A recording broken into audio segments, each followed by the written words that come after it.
गौतम बुद्ध जब भी अपना प्रवचन समाप्त करते, अपने शिष्यों को 3 बार समझाते और कहते कि जाओ अब अपना अपना काम करो। उनका एक भिक्षु था आनंद। उसे यह बात अजीब सी लगती थी कि रोज रोज उसी बात को कहने का क्या मतलब है। और जब एक दिन उससे रहा नहीं गया तो उसने महात्मा बुद्ध से पूछ ही लिया। भगवान धीरे से मुस्कुराए और बोले, आनंद, तुम्हारा कहना अपनी जगह पर सही है। भिक्षुओं को रोज रोज क्या समझाना कि जाओ अब अपना अपना काम करो। पर तुमने यह ध्यान नहीं दिया कि धर्म सभा में सिर्फ भिक्षु ही नहीं, आसपास की बस्तियों के बहुत से लोग भी आते हैं। उनमें से बहुत से लोग ऐसे होते हैं जो पहली बार आए होते हैं। तो उनके लिए मैं यह 3 बार दोहराता हूँ। पर यह बात आनंद के समझ में नहीं आई। इस पर बुद्ध बोले, आनंद, आज की सभा में जितने लोग बैठे थे उनमें सन्यासी तो बहुत सारे थे, पर एक चोर और एक वेश्या भी थी। कल तुम ऐसा करना कि किसी एक सन्यासी, उस चोर और वेश्या से जाकर मिलना और उनसे पूछना कि उन्होंने मेरी बातों का क्या अर्थ ग्रहण किया। यह सुनकर आनंद और भी आश्चर्यचकित हो गए कि इतनी लोगों की भीड़ में बुद्ध ने चोर और वेश्या को कैसे पहचान लिया। और मैं कैसे जानूंगा कि यही चोर है और वेश्या है और कहाँ रहते हैं। बुद्ध उसके मन की बात समझ गए। उन्होंने आनंद को चोर और वेश्या के बारे में बताया और जाकर आराम करने को कहा। आनंद ने जैसे तैसे उत्सुकता में वह रात काटी और अगले दिन सुबह सुबह वह तहकीकात के लिए निकल पड़े। सबसे पहले वे सन्यासी के घर पहुंचे तो बुद्ध की धर्म सभा में नियमित रूप से आते थे। आनंद ने उनसे पूछा, रात्रि सभा में बुद्ध ने जो आखिरी वचन कहे कि अब जाकर अपना अपना काम करो, आपने उनसे क्या सीखा। इस पर वह भिक्षु बोला, इसमें सीखने वाली बात क्या है। भिक्षु का नित्य कर्म है शाम को ध्यान, अल्प भोजन और विश्राम। मैंने कल भी वही किया। आनंद को पता था भिक्षु से उसे यही उत्तर प्राप्त होगा, अतः वह मुस्कुराया और उस चोर के घर की ओर निकल पड़ा।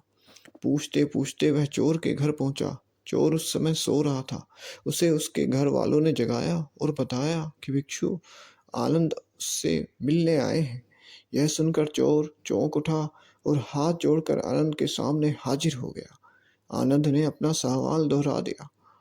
रात्रि सभा में बुद्ध ने जो आखिरी वचन कहे थे कि अब जाकर अपना अपना काम करो, आपने उससे क्या सीखा। चोर विनम्र शब्दों में बोला, भिक्षु, बुद्ध तो अंतर्यामी है, इसलिए आपसे क्या छिपाना। मैं कल रात पहली बार बुद्ध की धर्म सभा में गया और उनके प्रवचन सुने। मेरा तो जीवन ही सफल हो गया।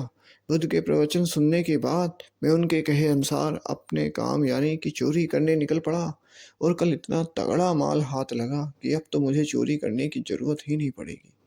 अब मैं अपना जीवन आराम से काट सकूंगा। चोर की बात सुनकर आनंद हैरान रह गए। वह वहां से उठे और वेश्या के घर की ओर चल पड़े।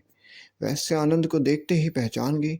उसने आनंद को प्रेम पूर्वक घर के भीतर बुलाया और उनके लिए जलपान लेकर आई। जलपान ग्रहण करने के बाद आनंद ने वैश्या से भी वही प्रश्न किया। यह सुनकर वैश्या बोले, भिक्षु, भगवान बुद्ध ने अपने प्रवचन में कहा कि जाओ अपना अपना काम करो। सो प्रवचन के बाद मैं अपने घर आई और अपने नाच गाने की महफिल सजाई। लेकिन बुद्ध के आशीर्वाद से कल के जैसी महफिल तो कभी नहीं सजी। कल मेरी महफिल में कई बड़े बड़े राजे महाराजे पधारे।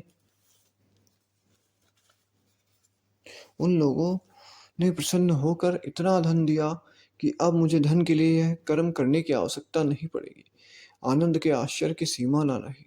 वह वहां से वापस महात्मा बुद्ध के पास गए। उन्होंने बुद्ध को जाकर प्रणाम किया और उन्हें सारी बात कह सुनाई। बुद्ध बोले, आनंद, इस संसार में जितने भी व्यक्ति हैं सबके मस्तिष्क अलग अलग हैं। वे सभी लोग अपनी बुद्धि और क्षमता के अनुसार ही हर बात का मतलब निकालते हैं।